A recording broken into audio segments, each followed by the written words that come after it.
Hello, my dear students. Welcome to Fundu Tutor platform. In this video, I will explain you about how to treat provision for tax while preparing cash flow statement when the provision for tax is given with additional information or you can say adjustment. तो इस video को देखने से पहले मेरी आप सब लोगों से रिक्वेस्ट है कि आप पहले हमारी प्रीवियस वीडियो इस टॉपिक के ऊपर देख लीजिए जिसका लिंक मेंशन है आपको। और ये जो बेसिकली जिस वीडियो का लिंक मेंशन है that video is all about the provision for tax when there is no adjustment, कि आपको प्रोविजन फॉर टैक्स का कैसे ट्रीटमेंट करना है जब कोई एडजस्टमेंट गिवन नहीं है। और इस वीडियो में हम देखेंगे कि जब एडजस्टमेंट गिवन है यानी कि कोई एडिशनल इंफॉर्मेशन भी प्रोविजन फॉर टैक्स से रिलेटेड हमें गिवन है तो हमें कैसे ट्रीट करना है प्रोविजन फॉर टैक्स को while preparing cash flow statement। तो आइए स्टार्ट करते हैं। So we are given the information provision for tax as at 31st March 2020 and as at 31st March 2021, यानी कि ये क्या हो गया, बेस ईयर हो गया और ये क्या हो गया, करंट ईयर हो गया।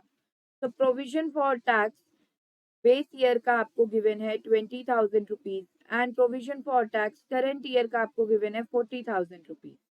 And along with this, we are given an adjustment, or you can say the additional information, which is tax paid during the year is rupees 5,000। So tax paid during the year जो हमें दे रखा है वो कितना दे रखा है, 5,000 rupees.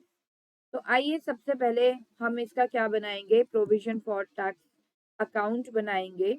जब भी कोई एडिशनल इंफॉर्मेशन आपको किसी भी चीज से रिलेटेड गिवन है तो हमें कोशिश यही करनी चाहिए कि हम वर्किंग नोट्स में उसका अपना एक अकाउंट बना लें, जैसे कि मैंने किया अभी प्रोविजन फॉर टैक्स, ये हम वर्किंग नोट्स में बनाएंगे। और जैसे कि हमें पता है प्रोविजन फॉर टैक्स को हम लाइबिलिटी की तरह ट्रीट करते हैं, तो लाइबिलिटी का जो ओपनिंग बैलेंस होता है वो कहाँ ट्रांसफर होता है, लाइबिलिटी का ओपनिंग बैलेंस हम ट्रांसफर करते हैं क्रेडिट साइड पर। तो ओपनिंग बैलेंस हमें दे रखा है प्रोविजन फॉर टैक्स का 20,000 रुपीज। तो by balance BD how much, 20,000 rupees. And closing balance debit side पर to balance CD how much it is, 40,000 rupees. और हमें ये क्या दे रखा है, टैक्स पेड। और हमें ये भी पता है कि कंपनी में जब भी कोई पेमेंट की जाती है तो वो बैंक अकाउंट के थ्रू की जाती है, तो यहाँ पर हम टू बैंक कर देंगे, टू बैंक अकाउंट। जब भी कंपनी पेमेंट करती है तो हम टू बैंक करते हैं लेजर में, मतलब वाइल प्रिपेयरिंग अकाउंट्स। और जब पेमेंट कहीं से आती है यानी कि कंपनी पैसा रिसीव करती है तो बाय बैंक करते हैं। तो यहाँ पर क्योंकि कंपनी टैक्स पे कर रही है तो यहाँ पर क्या हो जाएगा, टू बैंक। हम यहाँ विद इन ब्रैकेट मेंशन भी कर सकते हैं टैक्स पेड। तो इट इज 5,000 रुपीज। अब हमें निकालनी है इसकी बैलेंसिंग फिगर। तो बैलेंसिंग फिगर निकालने के लिए हमें क्या करने पड़ेगा, टोटलिंग करना पड़ेगा। तो it is 45,000, this is also 45,000। तो यहाँ राइट साइड में इसकी बैलेंसिंग फिगर आ रही है और वो आएगी by PNL account and the balancing figure is 25,000 rupees. तो ये बेसिकली क्या है, ये है provision for tax current year का, करंट ईयर का जो प्रोविजन फॉर टैक्स मेंटेन किया गया होगा।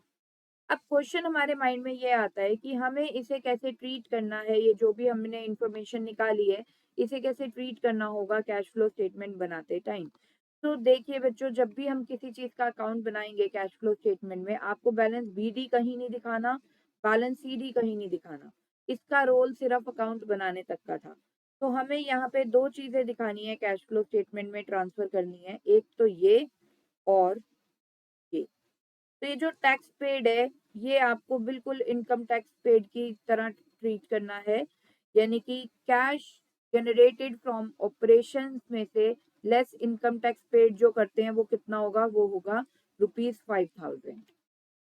और ये जो प्रोविजन है ये आपको क्या करना है, profit as per P&L account में ऐड कर देना है provision for tax current year के नेम से, दैट इज 25,000 आप क्या कर देंगे, ऐड कर देंगे। तो आई होप आपको इसका ट्रीटमेंट समझ में आया होगा। Let's move on to the next adjustment related to provision for tax. Given information, provision for tax base year का हमें दे रखा है 20,000 रुपीज, करंट ईयर का हमें दे रखा है 40,000 रुपीज। साथ में हमें यहाँ पे एडिशनल इंफॉर्मेशन गिवन है और वो एडिशनल इंफॉर्मेशन है tax made during the year is 30,000 rupees. तो गाइस टैक्स मेड और पेड में भी फर्क होता है। टैक्स मेड मीन्स प्रोविजन बनाया गया है। तो आइए देखते हैं, इसका ट्रीटमेंट करने के लिए भी हमें अकाउंट बनाना पड़ेगा, प्रोविजन फॉर टैक्स अकाउंट। तो हम इसका opening balance and closing balance transfer कर देंगे। तो by balance BD, opening balance is 20,000 rupees and to balance CD, closing balance is 40,000 rupees. और हमें जो एडिशनल इंफॉर्मेशन गिवन है tax made during the year से रिलेटेड, तो वो हम यहाँ पर ट्रांसफर करेंगे by P&L account provision made. तो इट इज 30,000। तो अब हम इसका टोटल कर देंगे।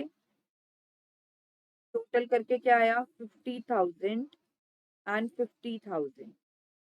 यहाँ पर आ चुकी है हमारी बैलेंसिंग फिगर जो कि है 10,000, और ये आएगी लेफ्ट हैंड साइड पे बैलेंसिंग फिगर आती है तो टू बैंक अकाउंट की।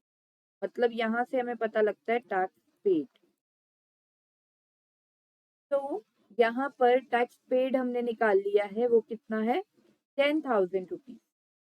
तो अब क्वेश्चन ये आता है क्या चीजें ट्रांसफर होंगी कैश फ्लो स्टेटमेंट में। तो कैश फ्लो स्टेटमेंट में अगेन आपको यही दो चीजें ट्रांसफर करनी है, एक तो provision made and second one tax paid. और सेम बिल्कुल उसी तरीके से करनी है। जो टैक्स पेड होता है ये कैश जनरेटेड फ्रॉम ऑपरेशन में से हमें क्या करना होगा, माइनस करना होगा। और ये जो प्रोविजन मेड दे रखा है फॉर टैक्स, इसे हम क्या करेंगे, net profit as per P&L में ऐड कर देंगे। तो गाइस बहुत ही सिंपल थी प्रोविजन फॉर टैक्स की एडजस्टमेंट्स। आपको प्रोविजन फॉर टैक्स से रिलेटेड दो एडजस्टमेंट्स गिवन हो सकती है जो हमने इस वीडियो में डिस्कस किया, tax made and tax paid. अगर तो टैक्स पेड है तो मतलब आपको टू बैंक अकाउंट दे रखा है, तो उस केस में आपकी जो बैलेंसिंग फिगर आती है वो क्या आती है, P&L अकाउंट, ये वाली बैलेंसिंग फिगर आती है, that is the provision made during the year.